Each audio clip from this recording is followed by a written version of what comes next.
que estuvieran los nombres completos. Entonces hay algunas reformas que francamente no me parecen a mí en lo personal importantes. Y luego hay un número importante de reformas que a mí me parece que nacen un poco de una paradoja. Eran reformas a la vez necesarias y no necesarias. No necesarias estrictamente porque creo yo que se hicieron para repetir algo que de algún modo la Constitución ya decía. Y el mejor ejemplo que yo encuentro es el muy complejo sistema electoral que se ha construido en la Constitución agregando miles de palabras de nuevo texto para garantizar el voto. Desde un punto de vista estrictamente constitucional, pues el voto ya era libre, directo, secreto y demás características, al menos implícitamente desde la Constitución de 1917. Ya estaba ahí, estaba la base de un sistema representativo basado en el voto ciudadano. Entonces bastaba realmente interpretar la Constitución a través de las leyes ordinarias y a través de la jurisprudencia para que el voto estuviera garantizado y la democracia asegurada. Y es el caso también, por ejemplo, del voto de la mujer. La verdad es que no era necesario reformar la Constitución para reconocer el voto de la mujer, bastaba con que la ley ordinaria lo permitiera. La Constitución ya decía, son ciudadanos mexicanos, tal, aunque claro, ahorita no entra en el llamado lenguaje de género, pero bastaba quitar el impedimento que estaba en la ley para que las mujeres hubieran podido votar. No hacía falta hacer una reforma constitucional, pero en el momento en el que se hizo, pues los diputados se deshacían en alabanzas por el espíritu patriótico del presidente que generosamente había decidido reconocer, porque pienso yo que no se otorgaba el voto a la mujer, ¿no? Entonces, lo que realmente ocurre es que no hemos permitido que nuestro sistema jurídico y político se desarrolle más a través de la interpretación legislativa y judicial, como sucede, por ejemplo, en los Estados Unidos. La Constitución Federal de los Estados Unidos se sabe muy bien que tiene nada más 27 enmiendas formales, pero realmente se está interpretando todos los días, tanto por las leyes del Congreso como por las sentencias de la Suprema Corte, y eso hace que sea una Constitución que haya podido adaptarse, a pesar de todo, a las circunstancias contemporáneas.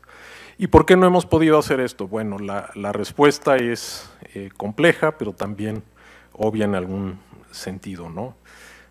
No cuesta mucho imaginar que en el sistema autoritario de la posrevolución, pues el legislador no se sintiera democráticamente legitimado para tomar decisiones de interpretación constitucional, si siempre estaba a disposición el expediente de la reforma de la Constitución y este procedimiento de reforma constitucional pues realmente estaba controlado por el presidente de la República.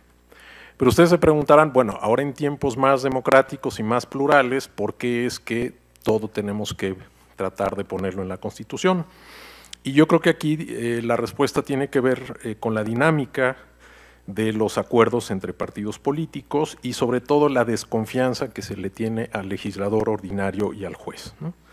Ponemos todos esos acuerdos en la Constitución para evitar, como se dice en la jerga política, el mayoriteo legislativo o la impugnación constitucional ante la Suprema Corte. Y es la misma lógica que llevó al Congreso Constituyente de Querétaro a elaborar el artículo 123. Los diputados obreros en el Congreso Constituyente dijeron: nosotros exigimos que los derechos de los trabajadores estén expresamente puestos en la Constitución, y aunque sea necesario elaborar un título o un capítulo independiente, porque no tenemos ninguna seguridad de que el Congreso que se elija después vaya a respetar esto que es parte del programa de la revolución. Entonces, pues seguimos en esa misma lógica, con la diferencia de que ahora los mismos que reforman la Constitución son los que luego tienen que hacer las leyes ordinarias. Todavía en 1917 pues podía pensarse que viniera un Congreso, un legislador que a lo mejor no estuviera en esta dinámica de los principios revolucionarios, pero pues ahora resulta que son los mismos partidos los que hacen tanto la reforma constitucional como la legislación ordinaria que la aplica.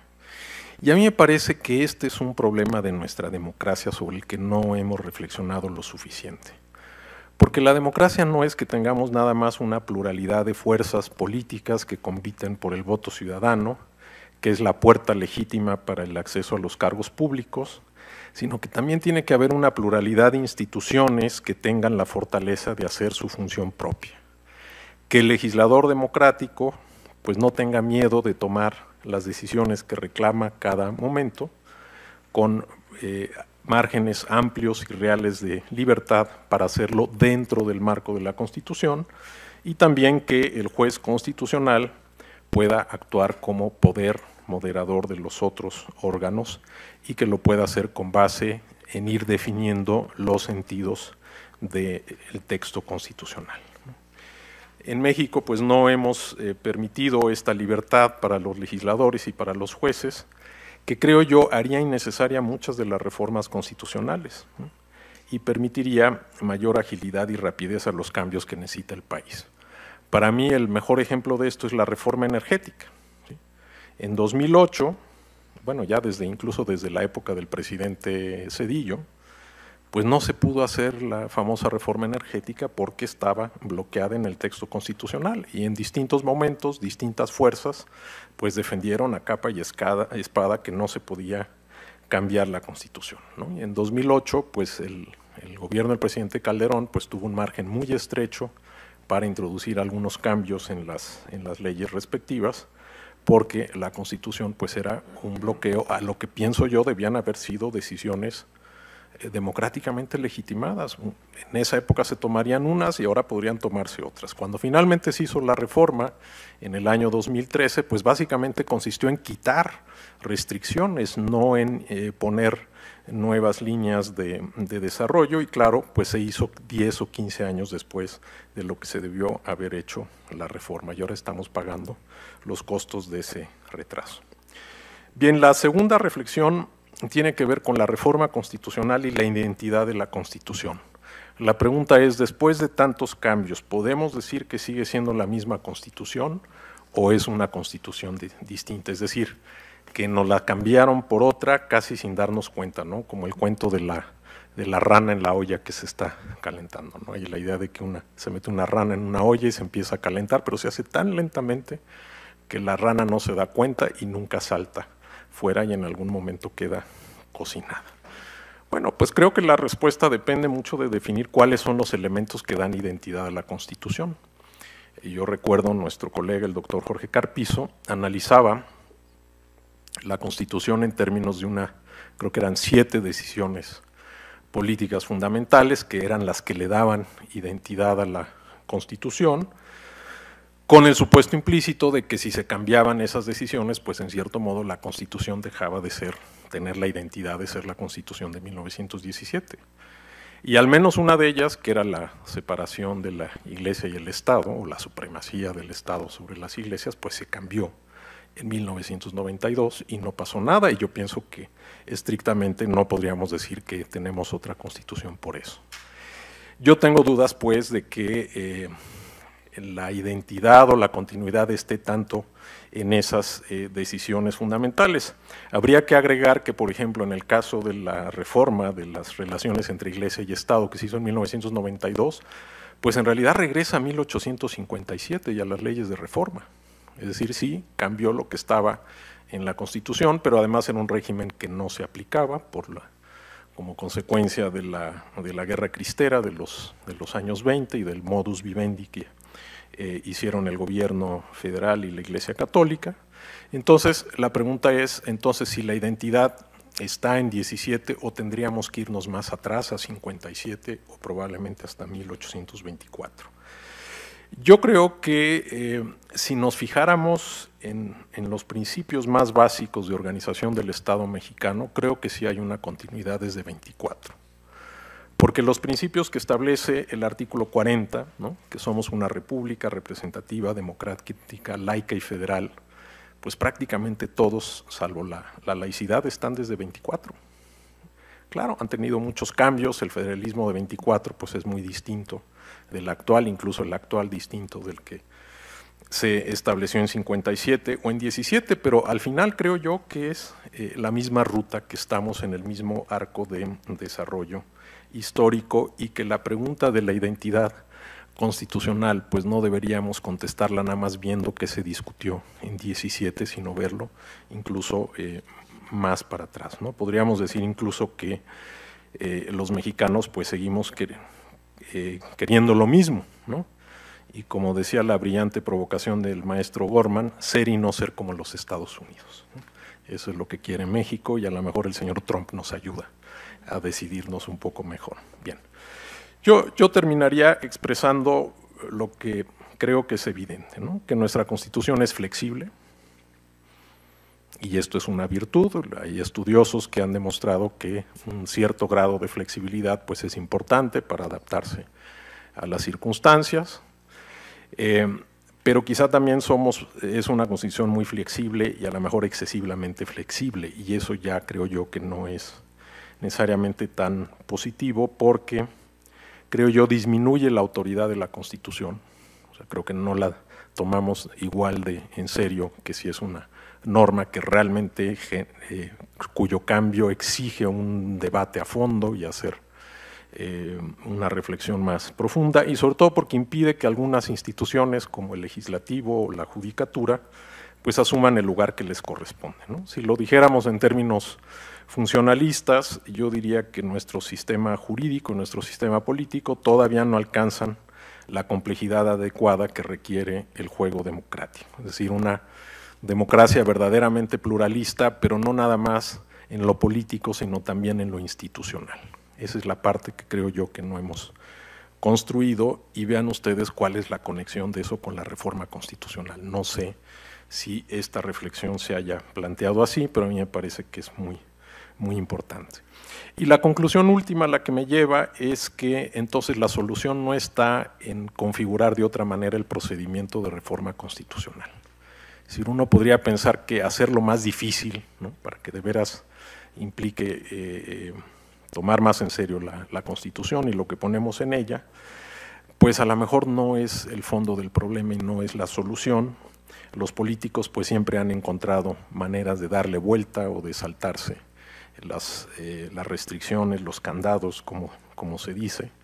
Entonces yo creo que antes de pensar en un procedimiento de reforma constitucional distinto, más dificultado, como dicen los teóricos de la Constitución, pues habría que pensar en otras opciones. Les he mencionado nuestro proyecto en el Instituto de Investigaciones Jurídicas, pero en todo caso creo yo que hay que hacer una reflexión más amplia y conectar lo que hacemos con la Constitución con el resto de las instituciones y con la dinámica del juego democrático. Muchas gracias.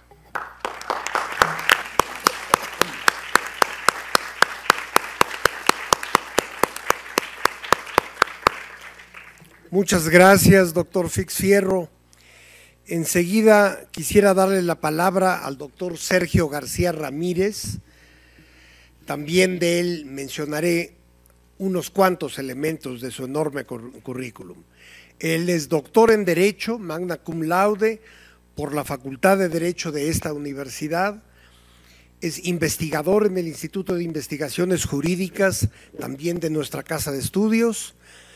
Investigador nacional emérito del Sistema Nacional de Investigadores, ex Procurador General de la República y expresidente de la Corte Interamericana de Derechos Humanos. Doctor.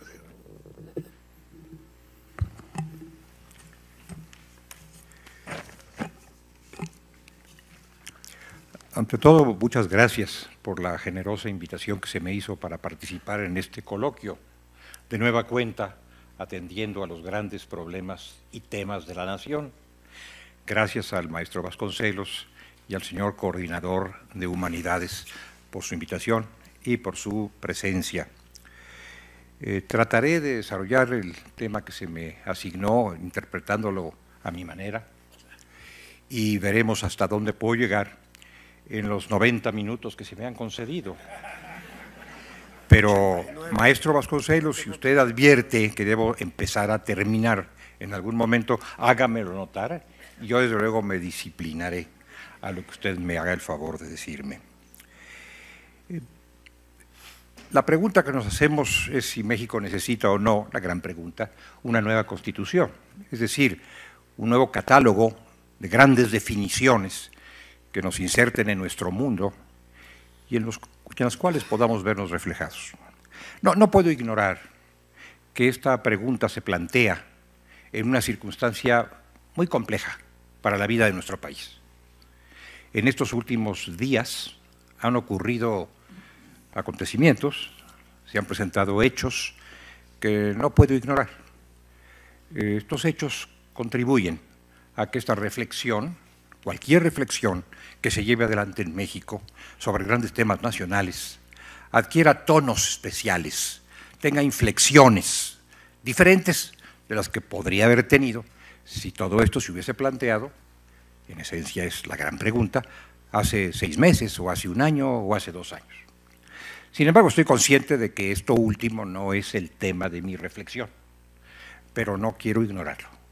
No quiero ignorarlo en esta universidad, frente a este público, y en el desarrollo de un tema que tiene que ver con esto que he llamado las grandes decisiones, las grandes definiciones nacionales.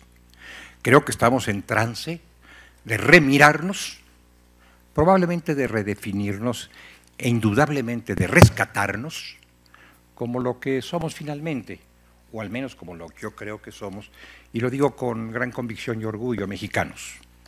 Mexicanos, no chauvinistas, pero mexicanos preocupados por la nación y por su destino, encausados por las decisiones constitucionales, conscientes de nuestra historia y seguros, espero, de nuestro porvenir. En el aniversario constitucional que estamos celebrando, 100 años de la emisión de la Carta de Querétaro, podemos preguntarnos cómo se integra, cómo se hace una Constitución. Puede ser el producto, como la Carta de Querétaro, de una revolución que asume el poder y que dicta sus reglas derivadas de las inquietudes propias de esa revolución.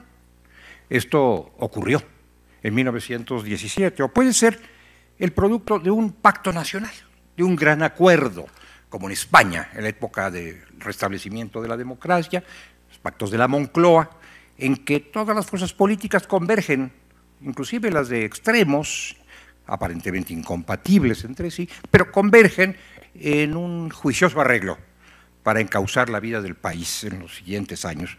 Y hemos visto que ese juicioso arreglo ha sido fecundo, ha tenido buenos resultados. Pero también se puede hacer una constitución, o se pueden hacer unas reformas constitucionales que nos lleven a una constitución por goteo, digamos, si me permite la expresión, a la chita callando, sin proclamaciones, pero con pasos sucesivos que den a luz una nueva constitución.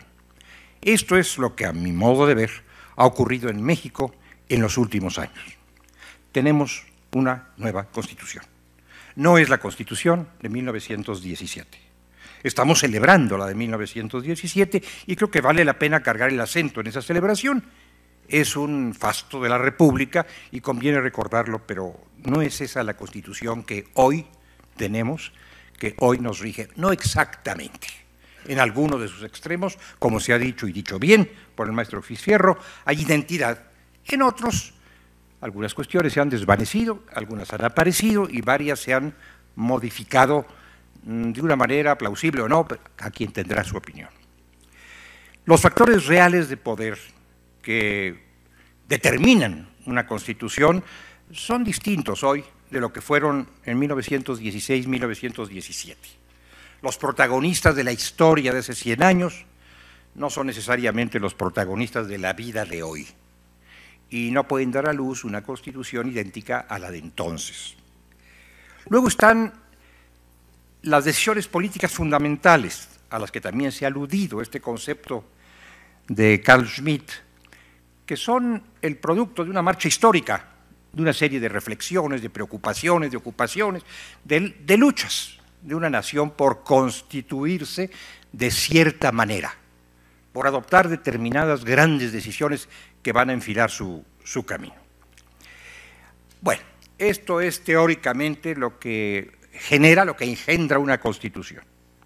Contienda, pacto, goteo, factores de poder, decisiones políticas fundamentales que se van acumulando y que pueden aflorar en un texto constitucional, como efectivamente afloraron en 1917 en Querétaro. No podemos olvidar la lección que nos dio el propio constituyente de Querétaro, cuando se intentó en el proyecto, en el respetable proyecto, pero finalmente eso, un proyecto de reformas a la Carta de 57, pasar un poco por alto las inquietudes que habían gestado la Revolución Mexicana. Fue necesario que un núcleo de diputados, llamado núcleo fundador de la nueva Constitución, sesionando curiosamente en el antiguo Palacio del Arzobispado, diera lugar, abriera la puerta a la corriente social que se había venido requiriendo desde 1857 y desde antes inclusive.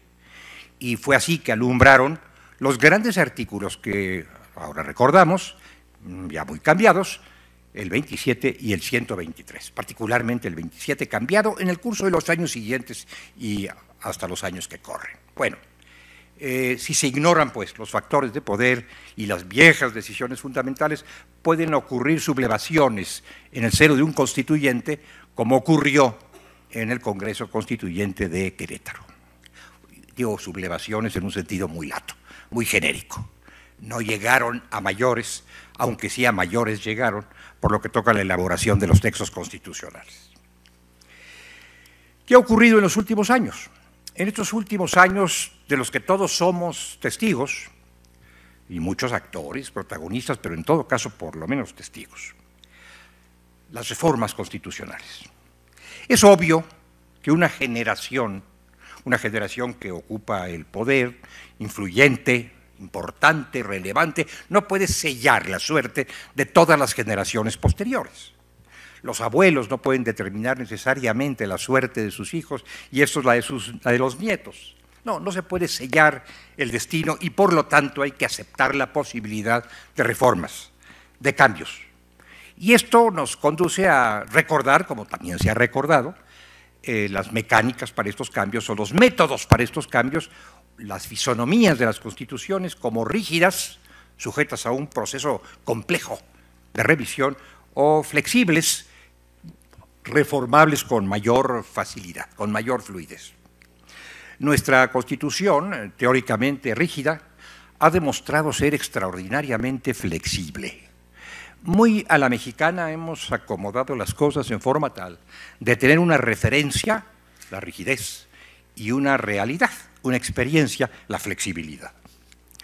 A veces hemos hablado con gran ingenuidad, con gran entusiasmo o con gran ignorancia de reformas definitivas. Por ejemplo, la electoral de 1996. Alguien dijo, ayuno de conocimiento histórico, de imaginación, que habíamos llegado a la reforma electoral definitiva. Esa definitividad naufragó en poco tiempo y hemos emprendido después de esa fecha otras reformas constitucionales electorales y seguramente pronto emprenderemos una más y nadie osaría decir que estas serán reformas definitivas. Ahora, la reforma también puede ser consecuencia de una fuente externa. Por ejemplo, entre nosotros ahora, el bloque de constitucionalidad a partir de la gran reforma de hace unos años en materia de derechos humanos nos ha dotado de algo que probablemente existía, pero que ahora existe con mayor franqueza y firmeza, que es este bloque de constitucionalidad que incorpora de pronto en el rango de la Constitución una serie de decisiones o de disposiciones que vienen de fuera, que no son ajenas desde luego a nuestras tradiciones o nuestras convicciones, pero que en todo caso vienen de fuera, son los tratados internacionales sobre derechos humanos. El catálogo de la Constitución y ese vastísimo catálogo de los tratados internacionales sobre derechos humanos son ya parte de nuestra Constitución. Integran esta figura que damos en llamar el bloque de constitucionalidad. En los años recientes hemos tenido una reforma verdaderamente torrencial, caudalosa, hiperabundante, en alguna obra muy atractiva, muy valiosa. El derecho dúctil, Zakrevelsky se refiere a los legisladores nerviosos, inquietos, impacientes por legislar, como legisladores motorizados. Esto tiene que ver con el legislador secundario en la terminología de Zagrebelsky, pero también puede tener que ver con el constituyente. Tenemos un poder revisor de la Constitución, o un constituyente permanente, como se le suele denominar, motorizado, que ha impulsado una serie de cambios con gran abundancia, pero yo diría que estas copiosas reformas de los últimos, digamos, 20 años, por usar un periodo, no han tenido un destino cierto. Bueno, un destino cierto confesado, probablemente en la imaginación o en la mente de algunos constituyentes han tenido un destino, y creo que podemos suponer cuál es, pero no confesado públicamente, nacionalmente confesado y aceptado. Tampoco parecen haber tenido, si me equivoco, como suelo equivocarme, ustedes me disculparán, tampoco parece haber tenido una carta de navegación que nos diga, esa es la ruta, este es el camino hacia este destino, y tampoco ha habido, a decir verdad, orden y concierto que serían deseables en un gran proceso de cambio, en un gran proceso de modificaciones. A la luz de todo esto, o a la sombra de todo esto, es que tenemos ya una nueva Constitución. En el año 2017, estamos celebrando la Constitución de hace 100 años, tenemos, como dije, una nueva Constitución que no reconocerían los diputados que sesionaron en Querétaro, ni el núcleo fundador encabezado por Pastor Rué, ni los abogados más o menos conservadores, pero muy talentosos y muy productivos, los Macías, por ejemplo, no la reconocerían si resucitasen. No corremos ese riesgo, ni ellos tampoco, pero no se reconocería, pero tampoco la reconocerían los integrantes del Poder Revisor de la Constitución de los años inmediatos posteriores hasta hace unos pocos años, hasta hace unos pocos lustros. Nos tenemos que ir reconociendo conforme va avanzando este copioso proceso de reformas constitucionales. Yo diría que hay un parteaguas, pero lo quiero simplemente invocar o lo quiero asumir para efectos positivos, en 1993. Los rubros más socorridos para la reforma constitucional o para las reformas constitucionales antes de 1993 eran los que tenían que ver con el poder, con el ejercicio del poder, fascinante tema social y por supuesto constitucional, y los que versaban sobre derechos sociales, garantías sociales, el Estado social, el estado de bienestar, el apetecido estado de bienestar, según se pudo columbrar en 1917 e intentar en años posteriores. Primero, el poder, las relaciones entre los poderosos y la integración de los poderes formales, el legislativo, el ejecutivo, el judicial más tenuemente, pero también, y sus tratos, el trato entre los poderosos, casi un catálogo de etiqueta para la administración del poderío. Ciudadanía, partidos políticos, federación, municipios, es un gran primer bloque de inquietudes constitucionales que determina cambios y más cambios en el curso de los años corridos hasta este 93. Luego los derechos sociales, como dije, que son la vena original de la Constitución, dicho sea de paso, su rasgo más característico, no el único, pero sí el rasgo más característico. Esta invención o innovación de la Constitución mexicana tan respetable, producto de un Congreso no siempre respetado, pero para mi gusto muy respetable, de un Congreso de combatientes, de un Congreso de militantes, de un Congreso de obreros, de campesinos, de abogados, de militares, de maestros, no una Constitución como se suele decir de profesores, sino de extracción popular en términos generales. Ellos intentaron, quizá no muy deliberadamente, pero en fin, construir al amparo de esa Constitución un Estado social, un Estado benefactor, un Estado tutor que ahora, entre muchas crisis que nos aquejan, se encuentra también en franca crisis. Se dice que hemos reducido el tamaño del Estado, la dimensión del Estado, la pujanza del Estado en beneficio del tamaño y la pujanza de la influencia, la injerencia conductora de la sociedad. Tal vez sea así, no lo discutiré, y tal vez esto sea deseable, pero no olvidemos que muy a menudo la reducción en las potestades del Estado es también una compresión en las obligaciones del Estado. Y esto puede traer como consecuencia una disminución en los derechos del individuo, en esto que llamamos los derechos exigibles del individuo frente al Estado.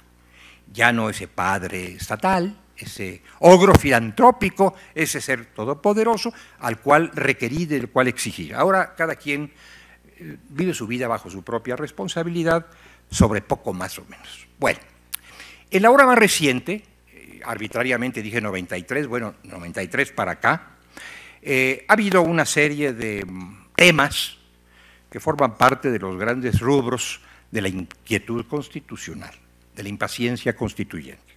Hay varios. Se han reformado los órganos del Estado. El Estado está sujeto a una constante revisión. Los órganos formales del Estado, los ejercedores del poder público, pues la soberanía sigue residiendo en quien se dice que la retiene, pero los órganos del poder público se han revisado y reformado una vez y otra vez y otra vez. El Ejecutivo, el Legislativo, el Judicial, y han surgido criaturas nuevas.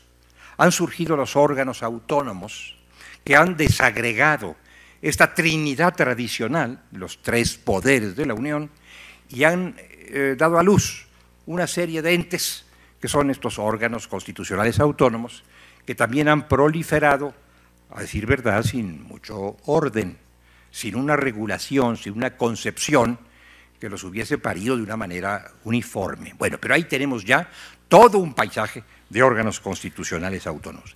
Ese es un tema de las reformas de los últimos años. Y la justicia, que es un tema que me atrae, que me interesa particularmente, también ha variado. También ha cambiado en el marco constitucional. No estoy haciendo proclamas a propósito de la excelencia de la justicia que recibimos o no. Simplemente estoy hablando de los términos de la Constitución en torno a la justicia. Lo mismo la justicia social, la agraria, la laboral, la agraria que ahí está en riesgo, la laboral que se va diluyendo en su especificidad, tal vez para bien, pero que se va diluyendo.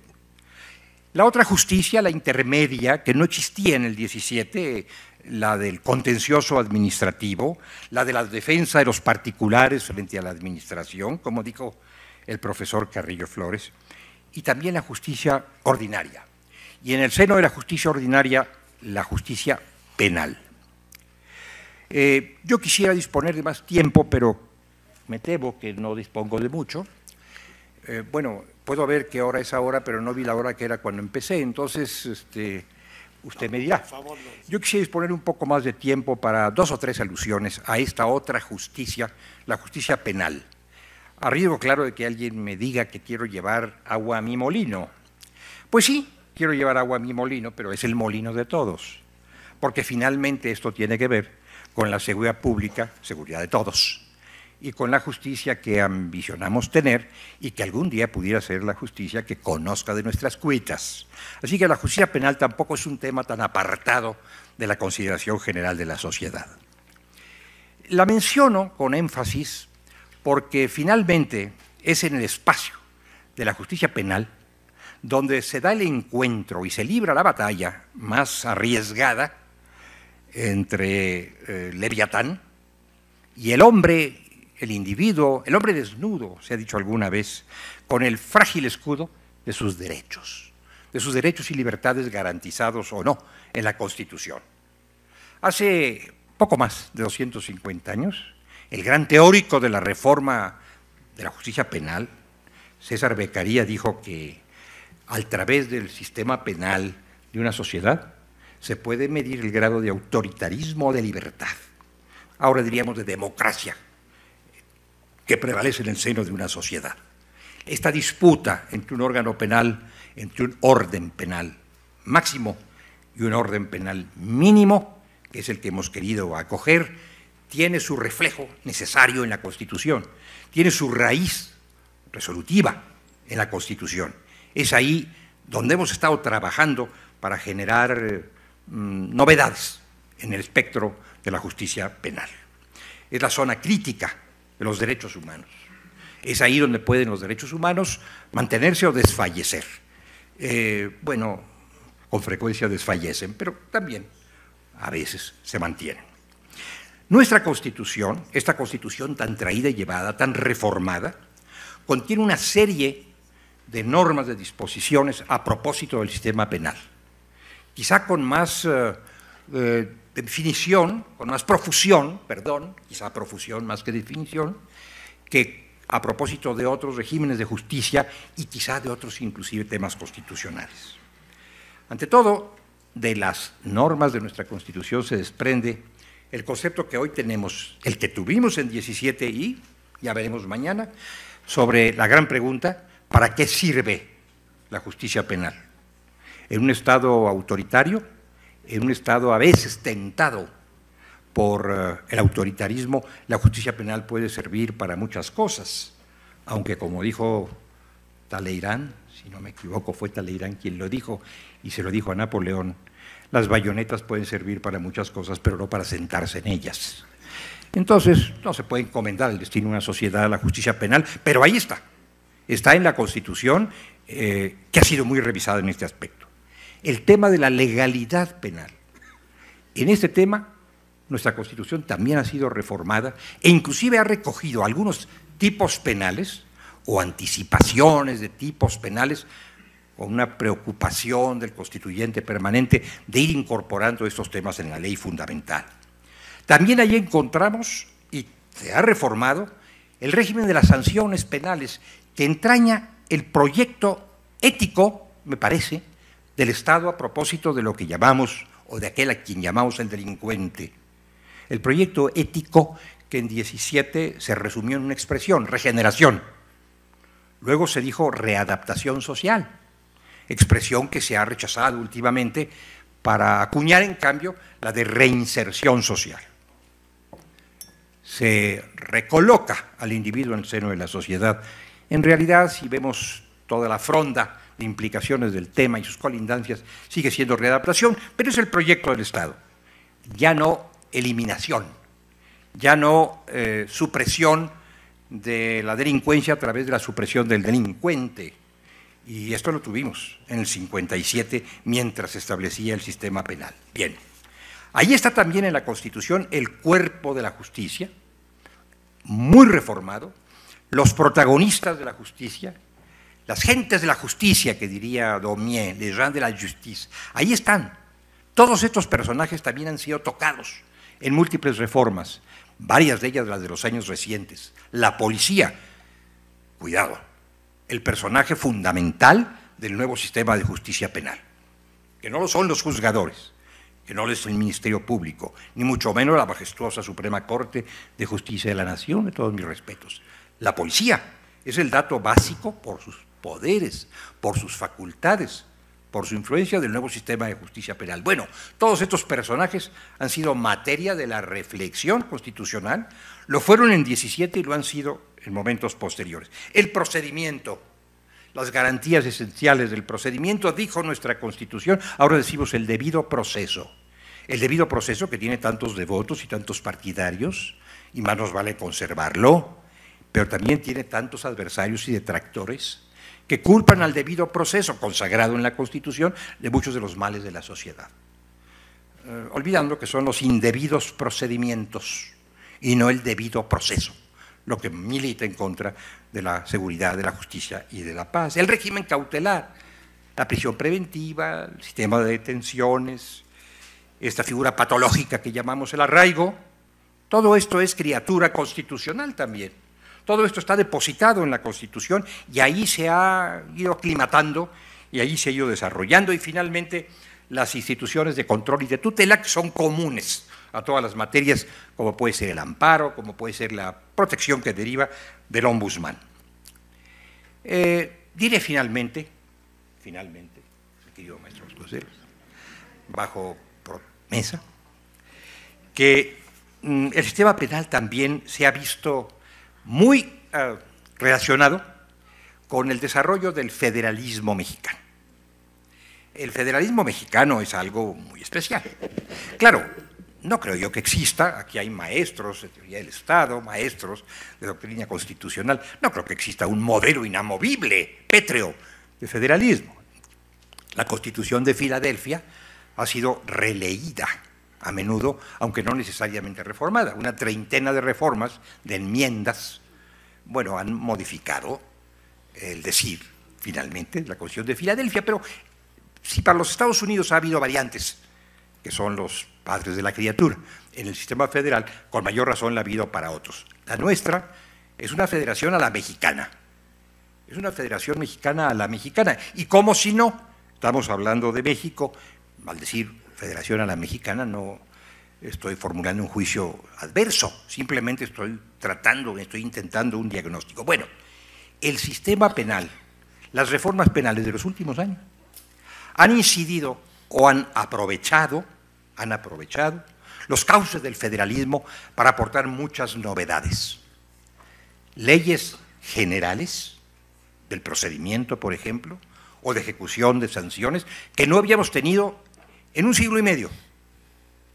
Leyes generales, que son unas leyes de conciliación de atribuciones, unas leyes bisagra entre atribuciones federales y locales, que son una innovación, una criatura de la jurisprudencia y que, bueno, ahora están mencionadas en la Constitución y ustedes seguramente podrán revisar esa fracción 21 del artículo 73, los poderes del Congreso de la Unión, y encontrarán cómo se alude, con qué frecuencia se alude, con qué generosidad se alude a las leyes generales a propósito de temas penales. Por todo esto y por mucho más que les ahorro, resulta interesante para penalistas y no penalistas la reflexión sobre reformas constitucionales. Llegar a su raíz, llegar a su origen, apreciar su desarrollo y su destino. Las hemos tenido progresistas, las reconozco y les hago homenaje. Las hemos tenido regresivas, y algunas de las recientes han sido, a mi modo de ver, regresivas, como la que tiene que ver en parte solamente, con justicia para adolescentes, la que tiene que ver con la injerencia del poder público en la libertad de los ciudadanos, a través de la detención, del auto llamado de vinculación al proceso, y las hay ambiguas. La reforma del 2008 en su conjunto es una gran reforma con componentes autoritarios y componentes democráticos. Y esta es la reforma más voluminosa en materia penal de nuestros últimos tiempos. No hay espacio para más, no puedo abundar en estas reflexiones, pero les agradezco muchísimo que habían permitido expresarlas y que con paciencia las hayan escuchado, y aquí dejo la palabra. Muchas gracias, maestro.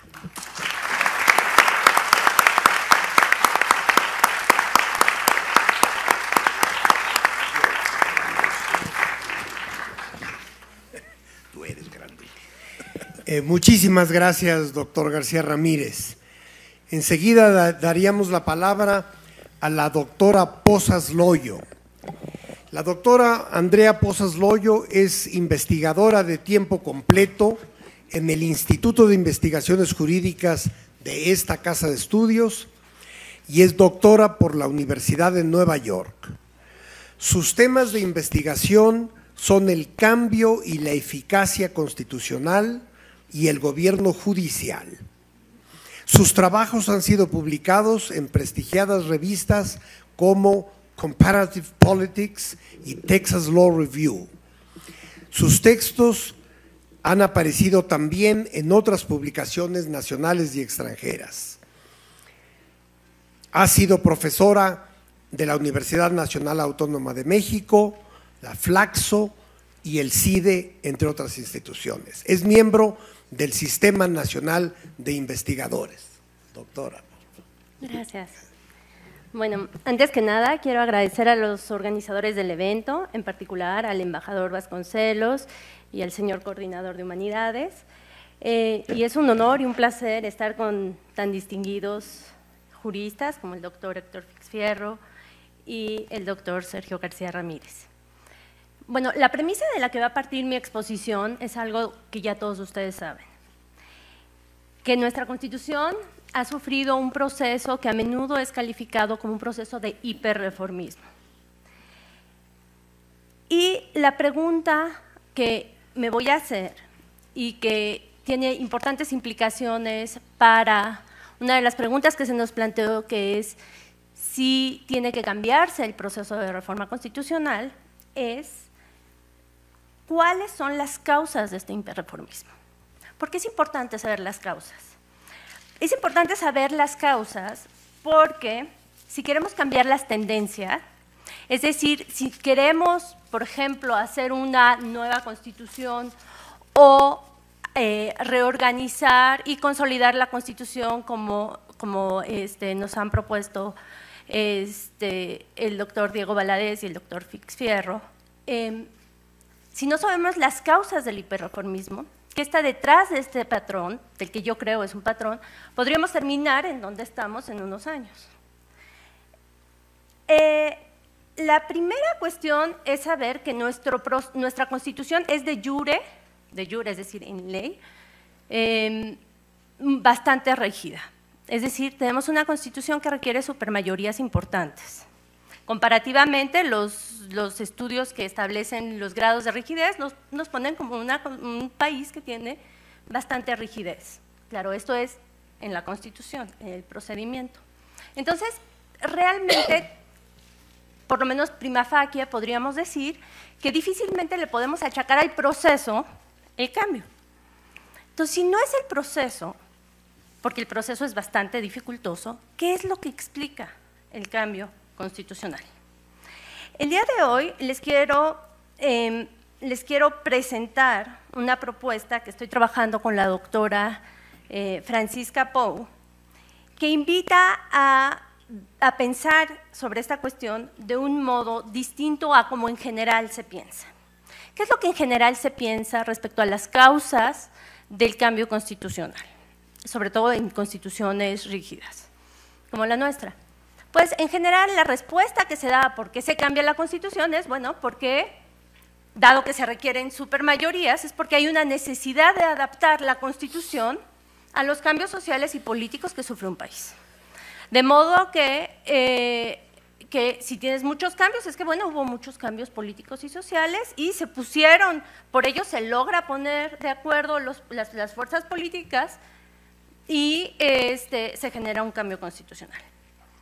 La respuesta que quiero darles hoy, o la que quiero invitarlos a pensar hoy, es distinta. Quiero invitarlos a pensar en el cambio constitucional como un patrón. ¿Qué quiere decir esto de que es un patrón? Lo que quiero explorar con ustedes es la posibilidad de que nuestro hiperreformismo no sea una suma de reformas que han sido motivadas independientemente y causadas por fenómenos completamente independientes, sino que hay una causa común o algunas causas comunes que están detrás de este patrón. Y que, de modo que la recurrencia no es casual, sino es causal. Hay una recurrencia, hay algo dentro del proceso constitucional que es interno al proceso constitucional y que lleva a este cambio. Ahora, ¿qué es lo que necesitaríamos mostrar para acreditar que realmente nuestro hiperreformismo responde a procesos internos de reproducción? Es decir, que hay realmente un patrón. Para acreditar un patrón, tendríamos que mostrar que los mecanismos de reproducción son internos al proceso de cambio y a estos mecanismos se les conoce en ciencias sociales como mecanismos de autorreforzamiento. Los mecanismos de autorreforzamiento han sido muy estudiados en economía, ciencia política y en sociología. Entonces, en lo que resta de mi exposición voy a hacer lo siguiente. Primero voy a tratar de explicar de manera clara, espero, y sintética, porque no tengo mucho tiempo, cuáles son las características de estos procesos que son generados por mecanismos internos, es decir, que se autogeneran, que se autorreproducen en cierta medida. Y después de establecer esas características, que como les digo, no es algo que yo he generado, son las características de los procesos que se han estudiado en ciencias sociales, que están muy conocidos. Quiero argumentar que nuestro hiperreformismo tiene estas características y quiero mostrarles uno de los mecanismos que la doctora Pou y yo creemos están detrás de este hiperreformismo mexicano.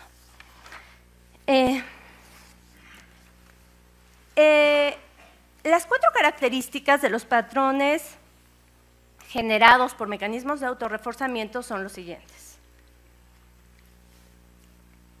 Primero, que antes de ocurrir estos procesos, son altamente impredecibles. Como ustedes saben, el hiperreformismo de los últimos años tomó por sorpresa a muchísimos estudiosos nacionales e internacionales. Se consideraba, antes de que se iniciara este proceso, que una vez que el PRI perdiera el monopolio del cambio constitucional, lo que observaríamos sería que la tasa de cambio, es decir, que tanto se cambia la tasa, se desplomaría. Tenemos, por ejemplo, a los reconocidos expertos en constitucionalismo comparado, los doctores Elkins, Ginsburg y Melton, que afirmaban que era solo cuestión de tiempo para ver la estrepitosa caída de la tasa de cambio constitucional en México. Como ustedes saben, estos pronósticos fueron totalmente falsos. De hecho, lo contrario ocurrió. Entonces, primera característica, palomita, ¿no? Fue claramente, por lo menos para la mayor parte o para una parte importante de los estudiosos, impredecible antes de que iniciara el proceso de hiperreformismo. La segunda característica es la inflexibilidad. Esto significa que es costoso cambiar el curso del patrón. Más adelante argumentaré que el hiperreformismo ha traído beneficios, y esto lo creo realmente, para los principales actores políticos.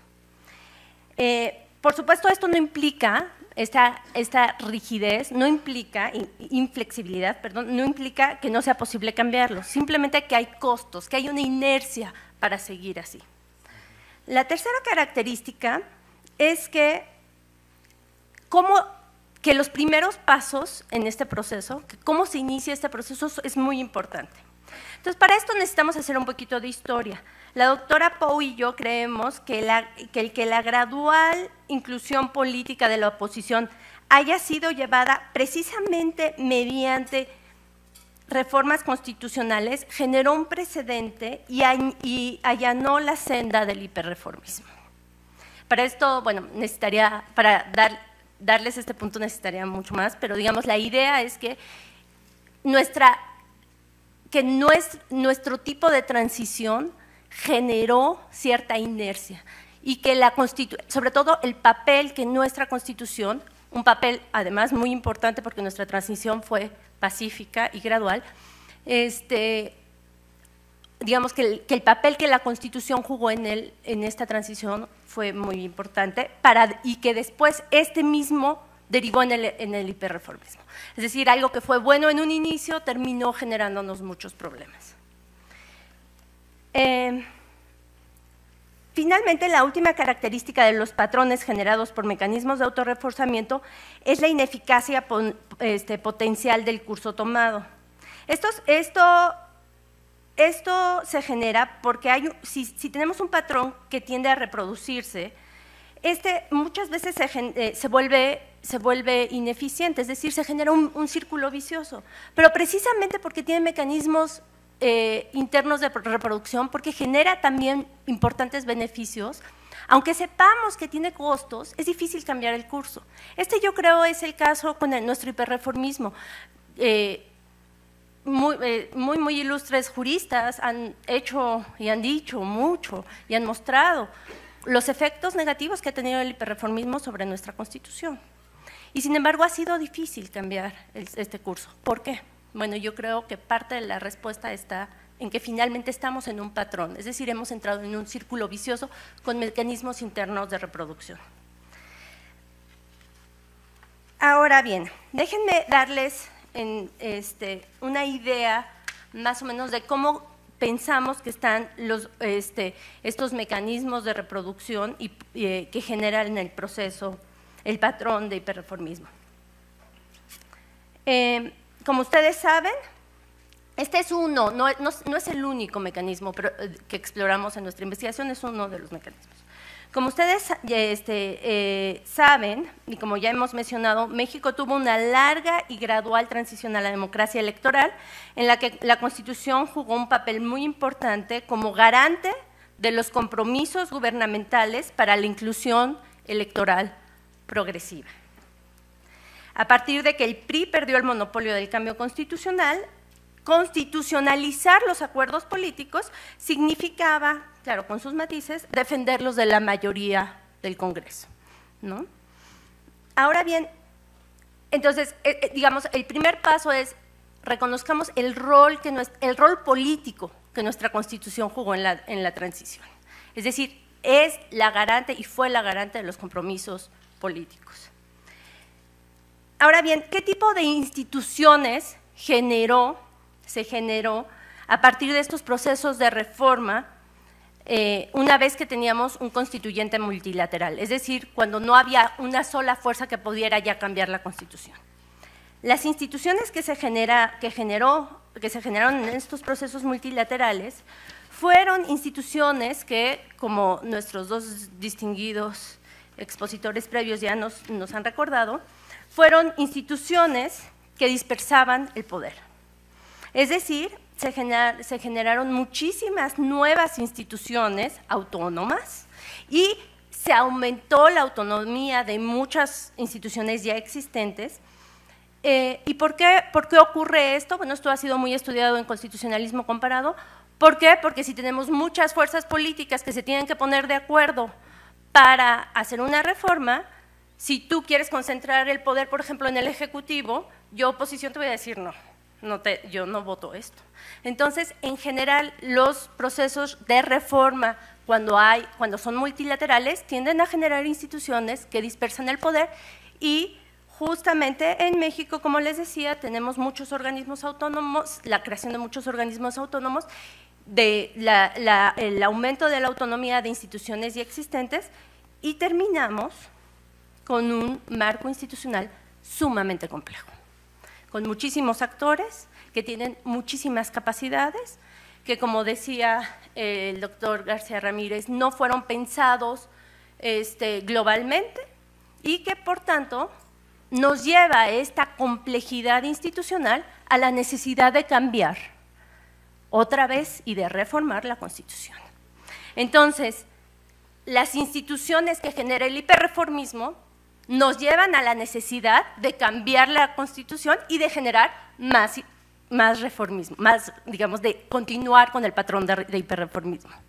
Ahora bien, uno podría decir, bueno, pero el tener la necesidad de cambiar no implica tener la capacidad de cambiar. Como bien saben nuestros vecinos del norte que han tratado de cambiar su Constitución y nomás no lo logran, ¿no? Pero aquí, otra vez, el hiperreformismo tiene una respuesta. El hiperreformismo genera muchas monedas de cambio, genera la necesidad de la negociación política y las monedas de cambio con el que se hace estas negociaciones políticas. ¿Por qué? Porque tenemos muchísimas instituciones que tienen que ser llenadas, muchos puestos que tienen que ser repartidos, muchos recursos que tienen que ser distribuidos, y entonces terminamos con un marco institucional o con un sistema político donde la negociación es central, donde se camina a través de la negociación y donde los acuerdos de estas negociaciones se constitucionalizan. Entonces, aquí ustedes ven, se genera un círculo vicioso que lleva a más hiperreformismo. Bueno, pues no quiero extenderme porque me dijeron 15 minutos, no sé cuánto llevo, pero seguro ya. Esto es todo, muchas gracias.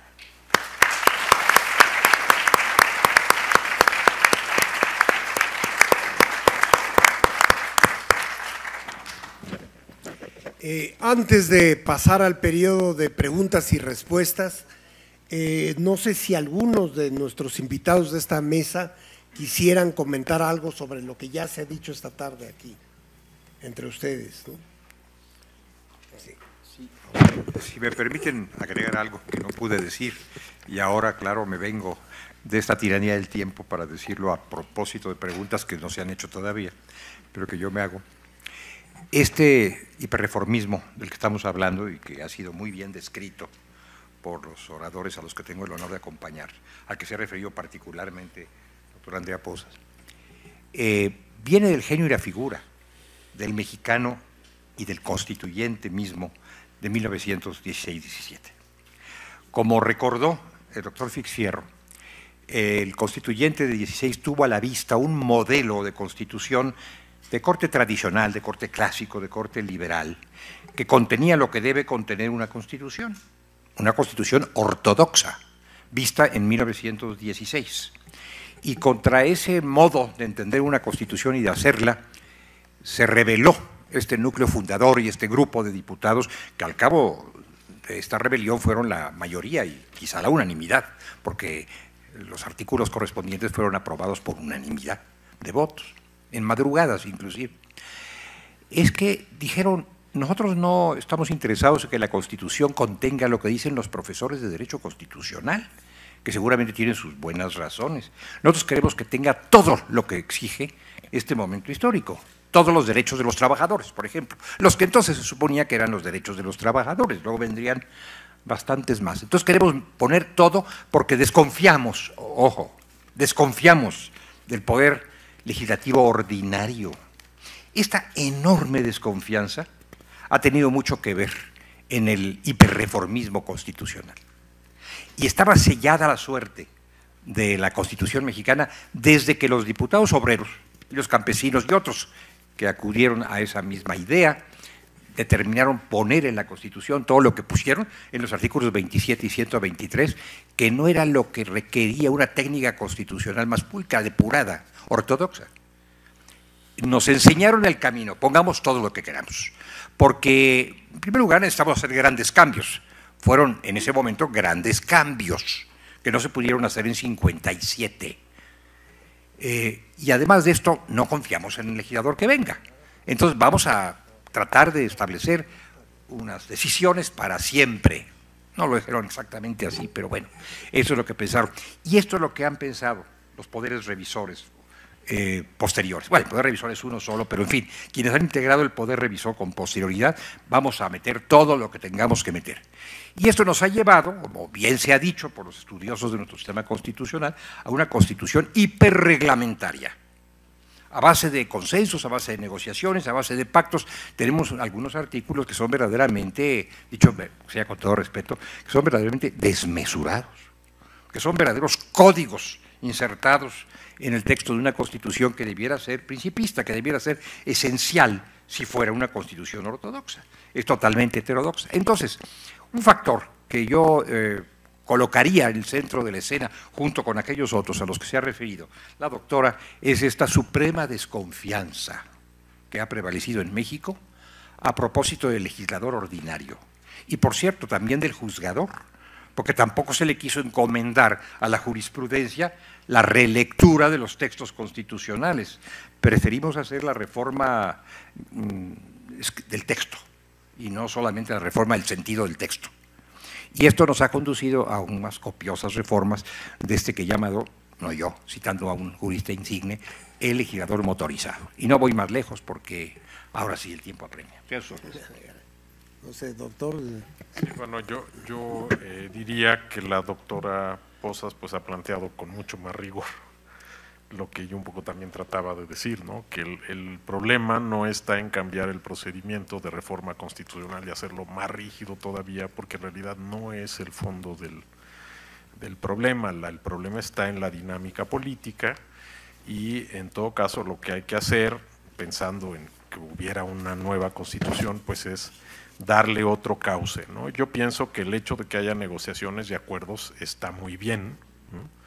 Y que no es tratando de bloquear las negociaciones y los acuerdos como vamos a cambiar la dinámica de la reforma constitucional. Entonces, creo que un poco da también ella argumentos para pensar en otros términos, digamos, la solución que debemos encontrar, ¿no? Una, pues es esta que estamos nosotros promoviendo o vendiendo en el Instituto de Investigaciones Jurídicas, que es trasladar o encauzar hacia una cosa que llamamos ley de desarrollo constitucional todos estos aspectos que son más bien reglamentarios de la Constitución, incluso pensando, no sé si haga bien o mal en decirlo, en desconstitucionalizar, es decir, ese es el primer paso para después sacarlo de lo que es la materia constitucional si todo ya está en las leyes. Es decir, el efecto también ha sido que en el fondo es transitoria la reforma constitucional, es decir, pusimos por ejemplo en el 116 todos los principios que tienen que acatar las elecciones en los estados. Y entonces hizo un artículo larguísimo. Muy bien, ya pusimos todo eso en la Ley General Electoral, ¿sí? Ya obliga a los estados. Entonces, ¿para qué lo mantenemos en la Constitución? Si lo pasamos a una ley de desarrollo constitucional, pues después en algún momento se puede tomar la determinación de que eso ya está asegurado y entonces volvemos un poco quizá a minar esa desconfianza que les digo es paradójica porque los mismos que reforman la Constitución y le tienen desconfianza al legislador ordinario son los mismos que conforman el legislador ordinario. Yo lo puedo entender todavía en 17, no lo puedo entender al momento actual. No sé si me expliqué. Gracias. Pues si les parece bien, pasaríamos a las preguntas que hemos recibido de ustedes. Tengo aquí alrededor de 20 preguntas. No sé si prefieran ustedes que vaya dando lectura a una por una o que las lea todas y ustedes mejor las asocien y ustedes… Mejor en bloque, porque si no, en bloque, muy bien, bien, bien. Algunas de estas caligrafías me cuestan un poquito de trabajo, trataré de leerlo. Una pregunta de Carolina Verduzco del Instituto Politécnico Nacional. ¿Qué va a hacer el Instituto de Investigaciones Jurídicas con la revisión y reordenamiento que hizo de la Constitución? En tanto que es un proyecto, ¿ante quién lo presentará para que se dictamine? ¿Ante el Poder Legislativo? Marco Galicia, de la Facultad de Derecho de la UNAM. ¿Cuál sería el procedimiento para convertir nuestra Constitución a una semiflexible? Es decir, ¿cuáles serían los candados que habría que regular? Para el doctor García Ramírez en particular, aquí hay unas iniciales y aparentemente es de la Comisión Interamericana de Derechos Humanos, sería CIDH. ¿Cómo, cuándo, para quién debe servir la Constitución Política de los Estados Unidos Mexicanos? Y Salvador Vargas pregunta en la misma hoja, no, perdón, aquí son datos adicionales sobre la misma persona. Otra pregunta, ¿ha cumplido su objetivo la Constitución Política de los Estados Unidos Mexicanos? Esto para el doctor Fix Fierro. Para la doctora Posas, ¿usted está contenta, satisfecha con la Constitución Política de los Estados Unidos Mexicanos?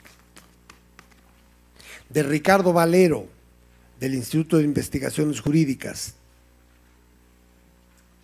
Mi querido Ricardo, creo que tú vas a ser mucho más rápido en exponer tu pregunta que si yo trato de leer la caligrafía. Hay temas fundamentales de nuestro tiempo que no están contenidos en la Constitución, en muchas diversas, en materias muy diversas, desde el régimen político, por ejemplo, el actual, en materia de derechos humanos, a pesar de lo que ya se planteó con la inclusión de los tratados internacionales, como el derecho a la muerte digna, etc. Hay una serie de temas que no están contentos de la Constitución. No significa que debe haber una nueva Constitución, pero sí de un procedimiento expedito para actualizarla. Para incluir estas. Muchas gracias, muchas gracias. Daniel Tenorio Pérez, de la Facultad de Estudios Superiores Aragón. ¿Creen que la problemática del hiperreformismo recae sobre los legisladores cuando reforman leyes constitucionales que deberían encontrarse en cuerpos legislativos secundarios y se ha terminado en un abuso? Óscar Juárez Cárdenas, abogado, dice aquí, para el doctor Fix Fierro. ¿Por qué ser tan conservadores cuando la realidad social nos exige ir a fondo y tomar más en cuenta lo que el país necesita para no sucumbir y hacer una nueva constitución? Carmen María Ramírez, de la Facultad de Derecho de la UNAM. Desde su punto de vista, ¿existen lo que se han llamado cláusulas pétreas en la Constitución, aún con todas las reformas? ¿Hasta dónde la ciudadanía puede ejercer su soberanía de forma semidirecta, entre paréntesis referéndum, consulta popular, entre otros?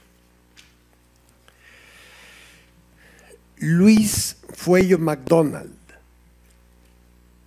Desde la perspectiva de la Constitución que hoy tenemos, la de 2017, ¿qué cambios han favorecido la participación social en la toma de decisiones y en la defensa de los derechos de las personas?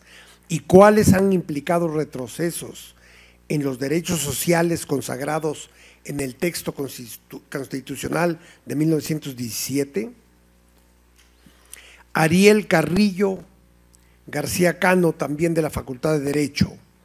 ¿Es necesario incluir controles de democracia directa, como el plebiscito o el referéndum, dentro del proceso de reforma constitucional para proteger las decisiones políticas fundamentales contenidas en la Carta Magna?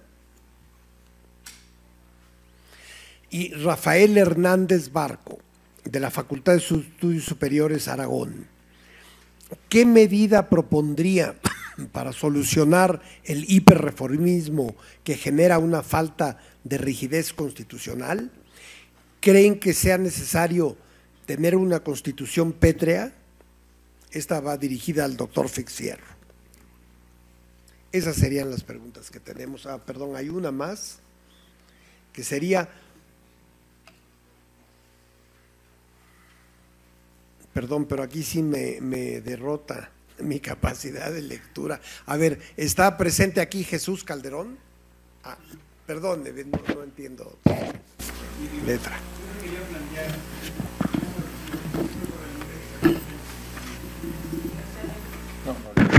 Sí, no se oye bien. Venga para acá. Hablando de varios cambios a la cuestión, pero nunca describió exactamente a qué se refería. Creo que la doctora yo más, bueno, aunque no lo mencionó, pero habló muy claramente sobre los cambios, los problemas energéticos. Es decir, en poco tiempo se dieron muchísimas naturales a la industria privada, así rápidamente, a fuerzas de la velocidad con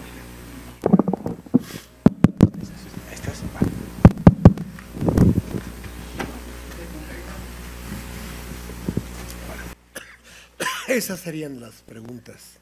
No sé en qué orden quieran o cómo. ¿No? Bueno, quizá alguno de ustedes puede empezar a responder 2 o 3 temas y luego alguien más 2 o 3, porque hay varios temas básicos, ¿no? Subyacentes, creo yo, ¿no? ¿Te parece bien empezar? A lo mejor empezamos en el orden inverso. Inverso, muy bien, perfecto. A ver, rápidamente, sobre la responsabilidad de los legisladores y el texto y el peso que tiene que el texto sea sobreregulado, como acertadamente subrayó el doctor Sergio García Ramírez.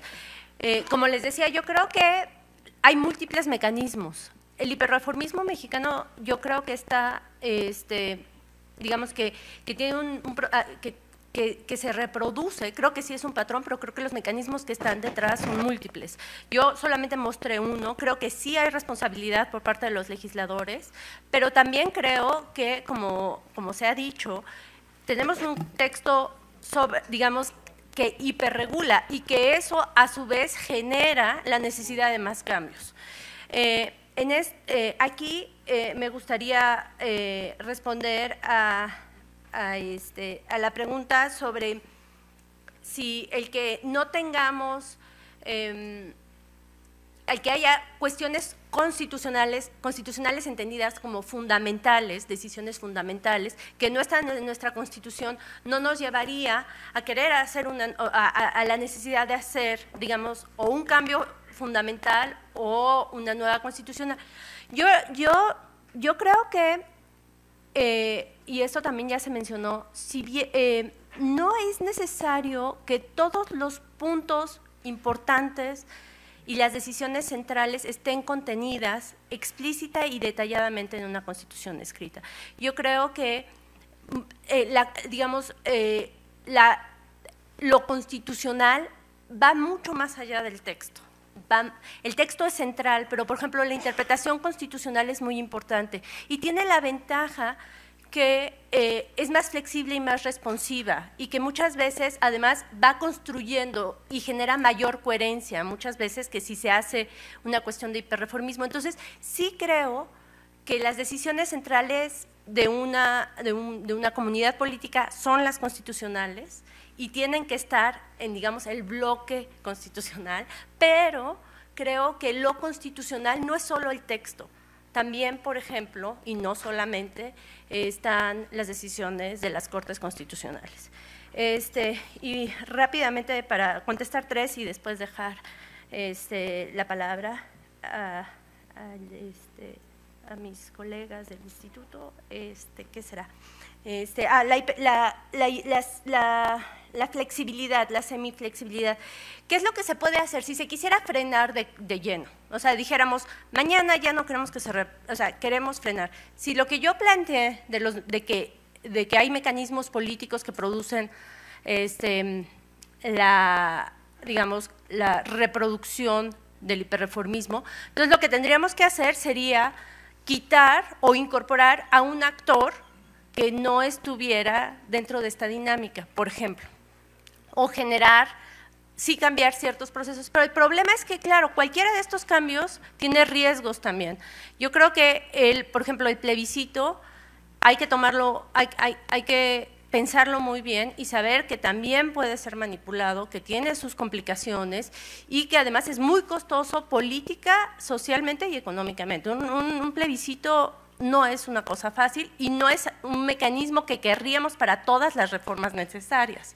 Entonces, digamos, creo que no hay una receta única, fácil para este tipo de problemas. Creo que lo que sí es que se tiene que pensar con mucha responsabilidad y saber que introducir este tipo de mecanismos, si bien yo creo que hay un lugar y que pueden jugar un papel muy importante, tienen que hacerse pensando muy bien tanto en los costos como en los riesgos que ellos implican.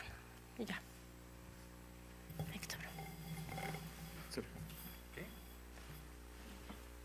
En orden inverso te toca Dice el doctor Fierro que me toca a mí, es mi turno. Bueno, yo me acostumbré cuando él fue director del instituto a estar muy atento a sus orientaciones y lo sigo estando, porque son racionales todas ellas y son sabias orientaciones. Varias de las preguntas que se han hecho, por cierto, muy interesantes, muy inteligentes, muy sugerentes, tienen que ver más o menos con los mismos puntos, en fin, importantes de la reforma y de cómo hacer, si es que se hace una reforma constitucional. Yo daría algunas respuestas a las cosas que han planteado. Desde luego, de mi distinguido colega, el maestro Valero, mi vecino de cubículo en el Instituto de Investigaciones Jurídicas, podíamos recorrer el corredor que nos separa y superar ese abismo y plantear las preguntas entre nosotros. Y desde luego, pues es una pregunta que atañe a todos. Hay muchos temas que no están en la Constitución, por supuesto, muchos temas de enorme relevancia, de enorme trascendencia actual que no están en la Constitución, pero también tendríamos que estar muy seguros de que todos los temas relevantes, trascendentes, interesantes, importantes, actuales, deben estar en la Constitución. Cuidado, tal vez no todos tengan que estar en la Constitución. Podría haber otro alojamiento para ciertos temas o podría haber expresiones que impliquen muchos temas para un buen intérprete. Cuando se creó, o cuando se consolidó, más que crear el bloque de constitucionalidad con la reforma al artículo primero, se atrajeron a la Constitución todos los tratados internacionales sobre derechos humanos. Esto ya ocurría de alguna manera al amparo del 133, pero con mayor fuerza al amparo del primero. Y bueno, ahí están todos los derechos humanos que hasta ahora han sido reconocidos por el conjunto de las naciones. Quizás falten algunos, quizás, pero hay más de 200 tratados que recogen derechos humanos, sea que se refieran solamente a derechos humanos, sea que mencionen algún precepto, algún derecho humano, y todo eso ya es parte de la Ley Suprema de la Unión. Todo eso es tutelable a través del amparo, todo eso concierne a las comisiones de derechos humanos. ¿Qué nos falta? Bueno, podrían faltarnos algunos derechos, por ejemplo, el derecho a la felicidad, que está en la Constitución de Bután. Muy interesante, el derecho a la felicidad, un poco difícil de financiar, pero el derecho a la felicidad, bueno, podríamos ponerlo en la Constitución y otros derechos más. Entonces, yo vería con cautela la incorporación de todo aquello que nos provoque, de todo aquello que nos interese en el texto constitucional. Cláusulas pétreas. Por supuesto que para mí son cláusulas pétreas todas las que contienen derechos humanos. Frente al derecho humano, a los derechos humanos, ya habría que discutir si todos o algunos, pero frente a los derechos humanos se detiene o se debe detener el poder revisor de la Constitución e incluso el pueblo soberano. Esta es una cuestión que ha sido también muy analizada por los juristas, los politólogos y por los tribunales internacionales. Frente al derecho humano cede el poder constituyente y cede el pueblo. No hay referéndum o plebiscito que pueda superar ciertos derechos humanos. Por ejemplo, el pueblo puede disponer que se torture o que se prive de la vida sin juicio previo o con juicio previo también. No. Entonces, esto de las cláusulas pétreas hay que verlo también con mucho cuidado. La Constitución de 1824 dijo, y quiso decir bien, esta Constitución no se podrá reformar sino hasta 1830, pero tales y tales aspectos de esta Constitución no podrán ser reformados en ningún tiempo. 1824. Bueno, estas son las reformas definitivas. Claro, estaba aludiéndose a los grandes temas del derecho constitucional, pero uno de ellos era la intolerancia religiosa, que se sustraía a la posibilidad de reforma constitucional. Y yo creo que eso ha cambiado. Entonces, el carácter pétreo de ciertas cláusulas es algo más bien relativo y no necesariamente podríamos conservar este concepto. Ahora, la incorporación de los mecanismos de democracia semidirectas interesantes es muy atractivo, desde luego, es muy atractivo, pero tiene estos peligros a los que se acaba de aludir. No todo puede ser plausible porque de pronto, una explosión de furia popular puede generar consecuencias impredecibles, consecuencias francamente tormentosas para el régimen de los derechos humanos. Así que me parece que el tema de los referendos y los plebiscitos y de otros mecanismos de consulta popular debe ser visto con cautela, con cuidado. No digo excluido, sería un error de mi parte, pero sí visto con gran cautela. La pregunta acerca de los candados constitucionales tiene que ver un poco con lo mismo. Poner candados constitucionales, esta expresión de cerrajería constitucional, el candado acá, el candado por allá, el candado por allá, es algo muy relativo porque el cerrajero que hizo el candado puede también abrirlo. Y de hecho lo abre con extrema frecuencia. ¿Qué cambios han favorecido a las personas y qué cambios las han desfavorecido? Bueno, esto sí ameritaría una reflexión muy minuciosa e irnos casi tema por tema.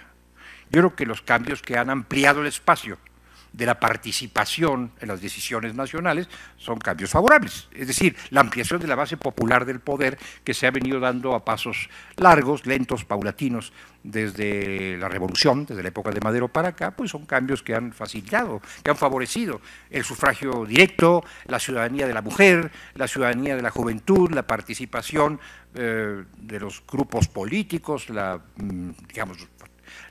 participación relativa de los grupos políticos en el manejo de la nación. Todo esto ha sido, me parece que ha sido positivo, y en derechos humanos también ha habido muchos pasos hacia adelante, derivados varios de ellos de la atracción del régimen del derecho internacional de los derechos humanos. Bueno, esta es alguna reflexión que les comparto como reacción frente a algunas de las preguntas. Gracias, don Héctor. Bien, pues son muchas preguntas muy interesantes, darían para varias conferencias, pero no se asusten, no es el momento de proceder a una exposición muy larga. Voy a tratar de dar algunas ideas respecto de varias preguntas, particularmente las que me hicieron el favor de dirigirme. Bien, pues el proyecto del instituto empezó pues casi como un divertimento. Después hizo una cosa más seria. Es estrictamente un proyecto académico, pero claro, a nosotros nos parece que debiera convertirse pues en una realidad, pero eso ya implica la intervención de la política, de otras consideraciones. Nosotros pues hemos tratado de difundirlo, de socializarlo, nos han invitado a dar conferencias, hemos hecho publicaciones, hay una página web en el portal del instituto, y en general creo que ha sido una idea bastante bien recibida, lo cual no significa que no haya colegas que tengan otra idea, ¿no? Algún colega del CIDE nos decía que estábamos proponiendo la Constitución académicamente correcta, ¿no? Como diciendo, pues eso está en el aire y en las nubes, y lo que tenemos pues es la realidad de nuestra vida constitucional. Y yo le decía que si propusiéramos la Constitución académicamente correcta, pues no sería la que estamos promoviendo, sino algo distinto, pero eso no lo aprobaría probablemente ningún poder constituyente. La verdad es que creo que nosotros estamos proponiendo una comparación, y la comparación es tan sencilla como esto. ¿Por qué quedarnos con la Constitución que tenemos si podemos tener un producto sistemático, accesible y comprensible? ¿No? Digamos, poniendo en los términos más básicos de lo que puede interesar a los ciudadanos. En ese sentido, pues creo que le hemos lanzado un misil a la Constitución vigente como la tenemos, pero lo que estamos proponiendo no es una cosa distinta, es la misma Constitución, digamos, presentada de otra manera. ¿Qué fue lo que hizo el constituyente de 17? El constituyente de 17 reordenó, vamos a decir, el texto de 57, le agregó algunas cosas y, en fin, no lo hizo con gran técnica, hay que decirlo, pero bueno, pues las constituciones no necesariamente son producto de la técnica, sino de la política. Claro, para que esto fuera una realidad, pues alguien tiene que retomarlo y plantearlo al Congreso como una iniciativa legislativa. Hay 500 diputados que pueden hacerlo, hay 128 senadores, están las legislaturas de los estados, está el presidente de la República, se podría hacer incluso como iniciativa popular, pero la verdad es que si no hubiera un pacto de las fuerzas políticas donde dijeran esto es algo conveniente de hacer, vamos a hacerlo y vamos a llegar a este resultado, pues se quedará, como se dice coloquialmente, en la congeladora legislativa. Ahora, nuestra visión pues es de más largo plazo. No somos ilusos de pensar que va a llegar alguien corriendo a arrancarnos la propuesta de las manos y que se va a aprobar exactamente como está y como nosotros lo hemos visualizado, ¿no? Pero creo que estamos cumpliendo nuestra tarea académica de reflexionar y de mostrar otras posibilidades. Me preguntan si la Constitución ha cumplido su objetivo. Bueno, habría que tener un cierto consenso de cuál es el objetivo de la Constitución. Sí podemos decir que no ha resuelto los problemas del país, eso es evidente. Y cuando hemos hecho encuestas de cultura constitucional y le preguntamos a la gente, ¿la Constitución que tenemos es adecuada o no adecuada para las necesidades del país? Cada vez más personas, porque lo hemos hecho en 3 oportunidades, nos dicen que ya no es adecuada para las necesidades del país. ¿Por qué dicen eso? Pues ven que todo está, digamos, difícil, complicado, y de alguna manera, pues dicen si esto no se ha mejorado, algo pudiera tener que ver la Constitución. Pero yo creo que viendo en otros términos, es una Constitución que le ha servido al país en sus distintos momentos y en distintas formas, ¿no? Ha sido un cauce institucional, ha sido un referente de lo que el país quiere lograr. Yo pienso que eso es una buena cosa, ¿no? Que como decía un colega, pues hay hay otras alternativas además de la violencia o además del conflicto, ¿no? Y si logramos ponernos de acuerdo en que esté en la Constitución aquello que queremos lograr, aunque esté lejano, ¿no? Yo digo que la Constitución es como un horizonte al que a veces nos acercamos y en lugar de que esté más próximo parece que se aleja. Bueno, pues eso ha sido desde 1824, ¿no? Pero yo pienso que nos da un impulso para seguir luchando para que los problemas se resuelvan. Y en ese sentido creo que la longevidad de la Constitución nos dice algo, ¿no? No ha habido catástrofes o desastres, al menos hasta ahora, de tal magnitud que nos lleven a pensar que hay que hacer una nueva Constitución. Y yo pienso que también hay que tener claro que aunque los problemas sean muchos, no se van a resolver haciendo una nueva Constitución. Yo pienso que eso es parte de una forma de pensar en la que creemos que con cambiar la Constitución cambia la realidad. Sí cambia algo en la realidad, pero no es nada automático, no es nada directo, es algo que toma mucho tiempo, y en la vida de una nación 200 años pues son pocos años, ¿no? Veámoslo, les digo, es mi propuesta, como un proceso no de 100 años, sino de 200 o quizá de más, y entonces veamos cómo a pesar de todos los problemas hemos ido haciendo realidad algunas de las cosas que se plantearon al inicio de nuestra vida independiente. Yo les pregunto a veces a mis alumnos que si los constituyentes de 57 resucitaran, ¿estarían enojados o contentos con el país que tenemos? Casi todo el mundo me dice enojados, pues yo pienso que estarían felices. Yo pienso que se darían cuenta que con todos los problemas del país, de aquello que era una ficción en su momento, porque la Constitución de 57 era realmente una ficción, ahora tiene alguna realidad, ¿sí? Y tenemos esperanzas de que, pero bueno, si quieren eso lo seguimos debatiendo más adelante. Cláusulas pétreas en la Constitución, yo estoy de acuerdo con el doctor García Ramírez, pero yo pienso que el artículo 40 nos dice cuáles son los elementos esenciales de nuestro Estado, y claro, si se cambiara alguno de ellos de manera esencial, pues ya sería otra Constitución, ¿no? Implícitamente no está prohibida su reforma, pero el hecho de que seamos una república representativa, democrática, laica y federal, pues cualquiera de esas cosas que se convirtiera en una cosa distinta alteraría la identidad de la Constitución. Y finalmente, vuelta a la pregunta de cómo solucionar el hiperreformismo, pues como dice la doctora Posas, hay que alterar las dinámicas políticas, ¿no?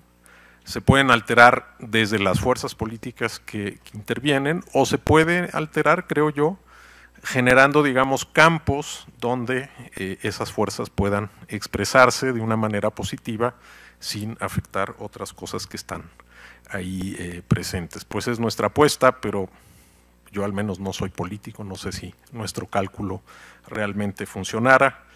Casi siempre los sociólogos acaban descubriendo que hay consecuencias no deseadas o consecuencias no planeadas, pero pues así es la sociedad humana, y esto finalmente es un terreno en donde pues es un espacio de la libertad. Y finalmente, respecto a la pregunta del maestro Valero de cosas que no están en la Constitución, pues sí, pero yo pienso que son cosas que tienen que generarse socialmente. A veces las ponemos en la Constitución y en realidad las estamos inventando, porque eso no tiene un sustento en la sociedad.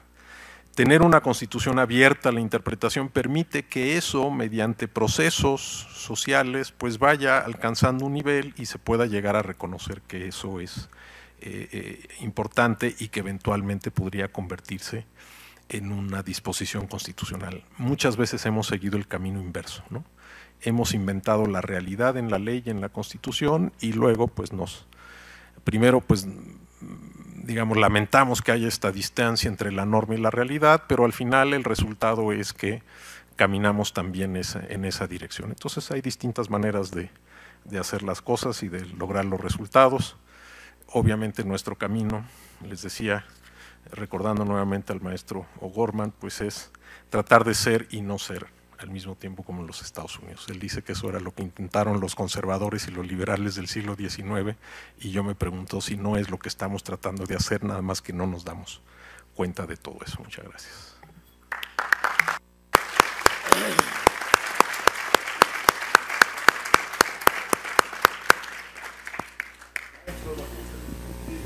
Estaba doctor,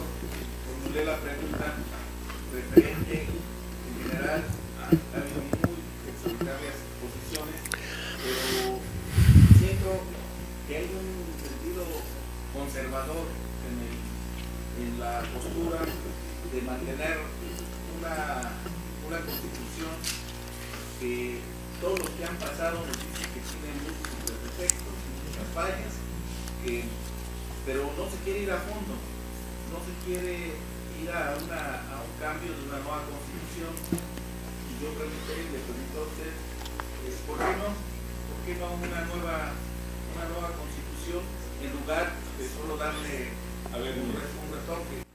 Mire, yo lo que le preguntaría es, ¿qué vamos a ganar con una nueva constitución? Dígame algo que vaya a ser esencial y distinto con una nueva constitución. Pues hablaba el doctor Sergio García Ramírez sobre se incorporan los factores de poder. Los factores del poder en el país han cambiado después de 100 años. Ajá, entonces ¿le parecería bien incorporar? ¿Estaría usted de acuerdo que incorporemos a Televisa? Es un factor de poder que no estaba en 1917. No, desde una perspectiva ciudadana, más ciudadana. De hecho, la Constitución ha permitido que los poderes fácticos como Televisa y como las empresas transnacionales se sobrepongan sobre los... Mire, tendríamos que tener una discusión específica sobre el punto, pero sinceramente yo creo que no ganaríamos mucho y que podríamos perder más. Justamente si usted me está diciendo que los poderes imponen, pues si les abrimos la caja de discutir todos los temas constitucionales, pues créame que van a imponer sus intereses de manera mucho más clara. Yo pienso que a pesar de sus defectos, la gran virtud de la Constitución de 17 es la Constitución que hemos ido haciendo en nuestra historia. Ahorita inventarse una Constitución nueva, sinceramente creo que no traería mucho. Puede ser que a lo mejor la dinámica en la que está entrando en este momento el país, a lo mejor sí nos obligue a hacer un pacto del que salga una nueva Constitución. Puede ser, yo no lo excluyo, pero tal como están las cosas en este momento, pienso que debemos reconocer que la Constitución de 17 incluso va más para atrás, va a 57, va en cierto sentido incluso hasta 24. Bueno, veámoslo como un proceso de casi 200 años, reconozcamos sus virtudes y pienso yo estemos muy conscientes y muy realistas. Yo pienso que no es una posición conservadora, mi posición es pues que sí hay que seguir avanzando y hay muchas cosas en la Constitución que no son realidad. No estoy negando los problemas del país, lo que yo no veo es por qué un texto nuevo, que creo que no sería sustancialmente distinto al que tenemos, va a hacer algo que no hemos podido hacer hasta el día de hoy. Ese es todo mi cuestionamiento, pero le agradezco su pregunta y su insistencia. Me parece que no me queda sino darles las gracias, de veras, muy sinceramente, en nombre de nuestra universidad, a quienes han participado en esta mesa. Ha sido una discusión muy, muy rica, muy estimulante sobre cuestiones verdaderamente cruciales del tema que nos ocupa. Yo quisiera que hiciéramos un receso de no más de unos 5 minutos para dar paso a la última mesa del coloquio. Gracias.